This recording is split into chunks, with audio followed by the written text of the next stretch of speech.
Hi, this is your Satyababu from KK Geography channel అండి. Right, ప్రశ్నని board పైన ఒకసారి చూడండి, దీన్ని స్టడీ చేయండి.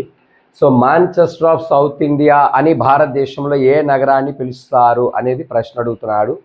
అయితే ఇక్కడ ఆప్షన్స్ బోర్డు పైన చూడండి. 1 అహ్మదాబాద్ గుజరాత్లో ఉందండి, 2 కోయంబత్తూర్ తమిళనాడులో ఉంది, 3 చెన్నై తమిళనాడులో ఉంది, 4 తిరువనంతపురం కేరళలో ఉంది.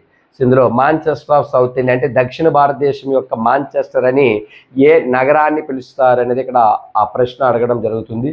మరి ఇందులో సరైన సమాధానం ఏంటి అంటే మాంచెస్టర్ ఆఫ్ సౌత్ ఇండియా అనే ఆన్సర్ కోయంబత్తూర్, తమిళనాడులో ఉన్నటువంటి కోయంబత్తూర్ని దక్షిణ భారతదేశం యొక్క మాంచెస్టర్ లేదా మాంచెస్టర్ ఆఫ్ సౌత్ ఇండియా అని అంటారు. మాంచెస్టర్ ఆఫ్ ఇండియా అని అహ్మదాబాద్ని పిలుస్తారు, మాంచెస్టర్ ఆఫ్ నార్త్ ఇండియా అని కాన్పూర్ని పిలుస్తారు. కాబట్టి ఇక్కడ సరైన ఆప్షన్కి సరైన సమాధానం ఇక్కడ ఏంటి అని అంటే, సో ఇక్కడ ఆప్షన్ 2 కోయంబత్తూర్ అనేది సరైన సమాధానం. Okay, right, thank you.